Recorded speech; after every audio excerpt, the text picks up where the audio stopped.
佢曾經喺差人面前聲大夾惡咁嗌：呢度半夜之後我話事。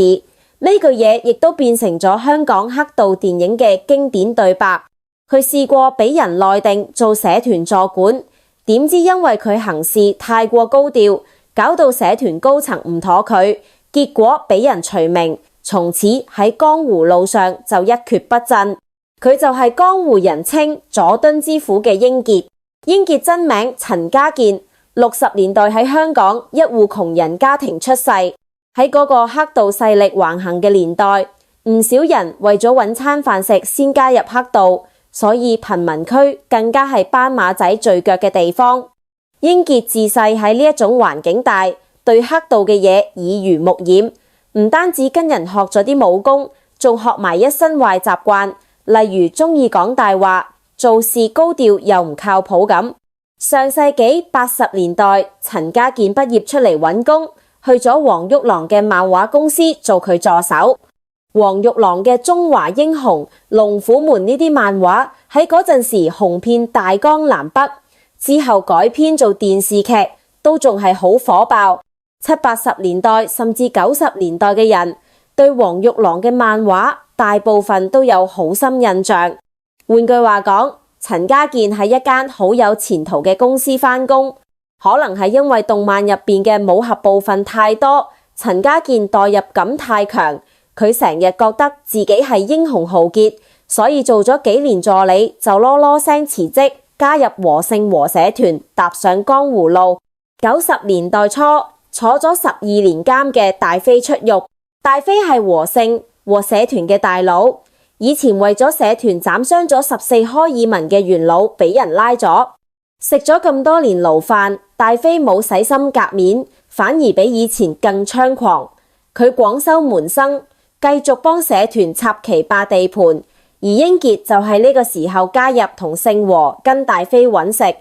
當時好多後生仔都覺得加入社團係唯一可以令自己出人頭地嘅出路，亦係極少數可以發財致富嘅方法。嗰個係一個扭曲年輕人思想嘅年代。喺香港呢個彈丸之地，喺街頭是但揾個後生仔問客，好大可能係姓和、14開爾文、新義安等等社團嘅成員。初入江湖嘅英傑就憑住一身唔怕死嘅勇氣，次次社團晒馬搶地盤都肯做炮灰，衝喺最前面，揸住把大餡刀左衝右突，咁樣唔要命咁去搏命，就係為咗想得到大佬嘅賞識，想喺眾多門生入面脫穎而出。呢一種接近發晒狂嘅搏命，大飛好似見到自己後生嗰陣咁，對英傑特別關照。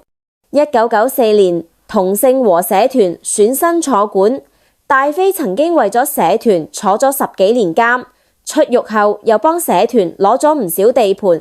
社團班叔父輩就將大飛推上坐館之位，用嚟彌補大飛逝去嘅青春。英傑作為大飛嘅親信，喺社團同江湖上嘅地位自然水漲船高，俾人提拔做社團嘅紅棍，手下都有10幾個馬仔幫佢賣命。大飛一向好着重培養英傑，但英傑個大名喺社團入面依然冇太多人睇好，唔少人對佢嗤之以鼻，覺得佢唔係真係有實力嘅人，唔可以服眾。英傑就唔以為然，以自我為中心，堅信自己可以做一匹黑馬，殺出重圍。手下般人都好恭維佢，搞到本來就自視甚高嘅英傑更加膨脹，成日攞自己同黃玉郎漫畫入面嘅英雄豪傑嚟比，所以喺江湖中成日有人叫佢做英傑。做英傑自然要同周圍嘅人有分別，而最明顯嘅就係個樣要令自己睇起嚟同其他人唔同。英傑平時都係西裝革履，髮型都好講究，一日要用2-3根髮泥嚟固定個頭。喺嗰個年代，身邊嘅人着衫都仲係老土，佢直情似個上流社會嘅人，帶住班馬仔出街，直頭係鶴立雞群。憑住自己個上流社會人士嘅外表，佢仲揾咗位法律顧問嚟做老婆。英傑嘅性格好張揚，就講紅棍呢一件事，佢只係紅棍嘅身份，卻喺新招入嚟嘅門生面前，硬係話自己係雙花紅棍。要知道，紅棍同雙花紅棍嘅差距唔係一般細。紅棍雖然都係幫會入面嘅高層骨幹成員，但係同雙花紅棍嘅地位差好遠。雙花紅棍係黑幫組織授予武力超群者嘅榮譽稱號，象徵住極高嘅武力同地位。攞到雙花紅棍稱號嘅人，通常喺幫會入面有極高嘅威望同影響力。除咗要有強大武力之外，仲可以參與幫會嘅重大決策同戰略規劃，係幫會入邊嘅核心領導層之一。而紅棍就主要負責幫會內部嘅具體事務同行動，例如睇場、收租、處理幫會內部嘅糾紛等等，幫會日常運作。按規矩，新門生入門要俾師傅366做見面禮，但係陳家健呢度直頭打咗個骨折，只收36.6就可以入門，收費比人哋低，名氣又大。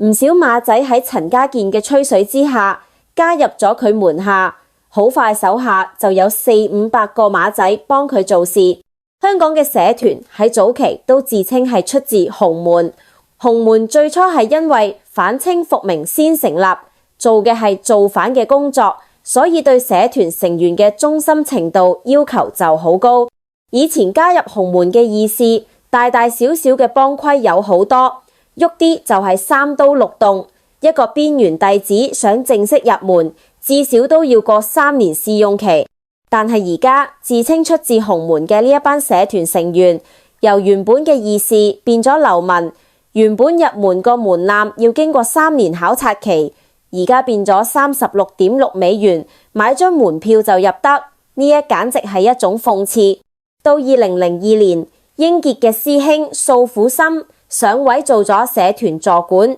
素虎森係大飛嘅得意門生，江湖人稱佐敦之虎。素虎森退休之後就隱退江湖，英傑又喺佐敦一帶深耕，所以佢就順理成章咁做咗新任嘅佐敦之虎。自從成為佐敦之虎之後，英傑就變得更加囂張跋扈，身後成日都帶住10幾個度。2003年嗰陣，香港警察例行檢查，英傑班台喺檢查期間同警方有衝突，就打俾自己阿哥。英傑嗰陣啱啱榮升佐敦之虎，氣焰正盛，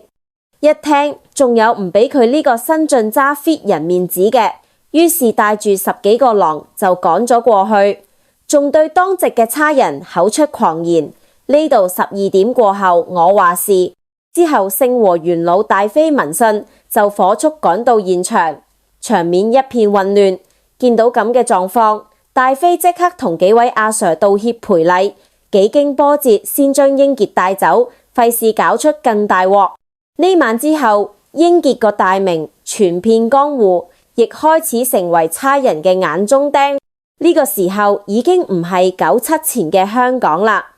香港警方直接開咗大掃檔，仲要係專門針對佐敦各個夜店嚟做嘅。英傑如果唔喺鋪頭入面都好啲，如果喺度，班阿 Sir 就肯定嚟個徹底嚴查。呢下英傑真係要為自己嘅囂張付出代價，因為今次掃檔唔單止洪聖和，連其他社團嘅生意都受到影響。英傑變咗移動警報器，行到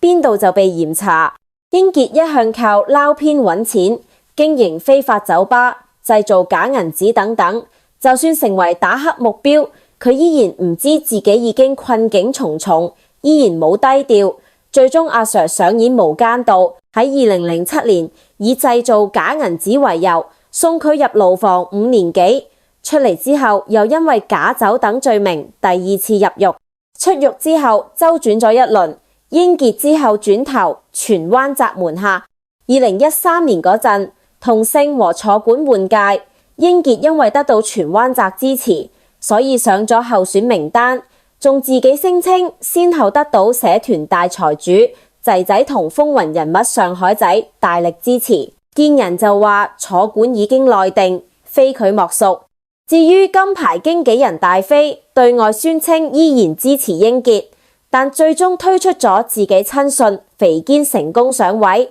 英傑因為囂張過度俾人放棄，輸咗俾肥堅。到咗15年，英傑再次犯事入獄，仲連累埋現任座管串仔同前座管寶明。曾經被稱為姓和最主古惑仔嘅英傑，而家已經銷聲匿跡，一句話葬送咗自己嘅人生。